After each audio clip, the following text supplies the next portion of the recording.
ہر سال جب بجٹ آنے والا ہوتا ہے تو یہ شور مچ جاتا ہے کہ سارا بجٹ تو دفاع میں لگ جاتا ہے، لیکن میں آپ کو ایک بات بتاؤں، یہ بات حقیقت میں کچھ الگ ہے۔ ماہ جون میں پاکستان اپنا سالانہ بجٹ پیش کرتا ہے، لیکن آپ کو شاید یہ جان کر حیرانی ہوگی کہ پاکستان کے کل بجٹ کا 51.3% قرضوں کے اوپر سود کی مد میں چلا جاتا ہے۔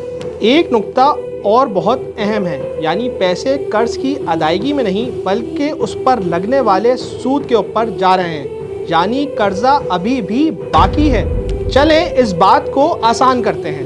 آپ یہ تصور کریں کہ آپ کے پاس 100 روپے ہیں، اب اس میں تقریباً 51 روپے قرض میں لگنے والے سود میں چلے گئے، یعنی اب ہمیں پورا سال گزارا کرنا ہے اور ہمارے پاس اب صرف ہیں 49 روپے، جس میں 12 روپے فوج کے حوالے۔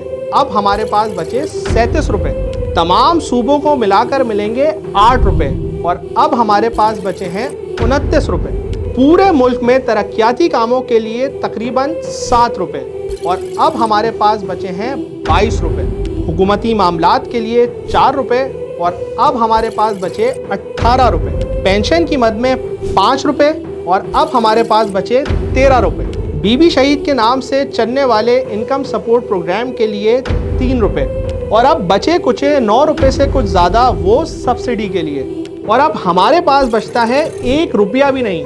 صحت، تعلیم، اللہ واسطے اب بتائیں کہ ان 100 روپے میں سے ایک عام پاکستانی کو کیا بچتا ہے؟ اور یہی ہے اصل کہانی بجٹ 2025-26 کی۔ اب ٹیکس دینے والی عام عوام کے لیے کیا رکھا گیا ہے؟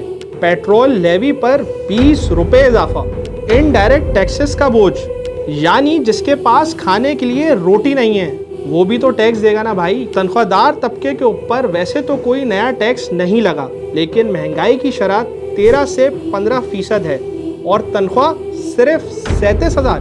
کراچی، اسلام آباد، لاہور جیسے بڑے شہروں میں 37,000 میں گزارا کرنا ممکن ہے، جس میں دوا، راشن، بجلی کا بل، یہ سب چیزیں شامل ہیں۔ کس طریقے سے گزارا ہوگا؟ یہ بجٹ مہنگائی کے سمندر میں ایک بوسیدہ کشتی کی طرح ہے، نہ پائیدار نہ کافی، لیکن اشرافیہ کے لیے جان بھی حاضر۔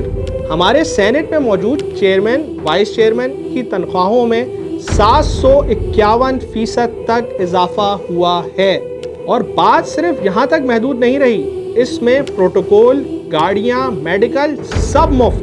بات کریں ممبران اسمبلی کی تو وہ تو پہلے ہی اپنی تنخواہوں میں اضافہ کر چکے ہیں، اور مقصد ان سب کے الیکشن اور سلیکشن کا صرف ایک، عوام کی خدمت، اور عوام ان کے لیے صرف 37,000 روپے، اور وہ بھی کوئی ملازمت ہو تب، اور پھر نعرہ عوام دوست بجٹ۔ تو سوال یہ ہے، یہ بجٹ عوام کے لیے ہے یا اشرافیہ یا IMF کو خوش کرنے کے لیے؟ تنخواہوں میں اضافہ اشرافیہ کے لیے، سبسڈی ان کے بزنسز کے لیے، اور مہنگائی کا تحفہ عام عوام کے لیے۔ اس پوری بجٹ ڈیبیٹ پہ آپ کی کیا رائے ہے؟ کمنٹ سیکشن میں ضرور بتائیے۔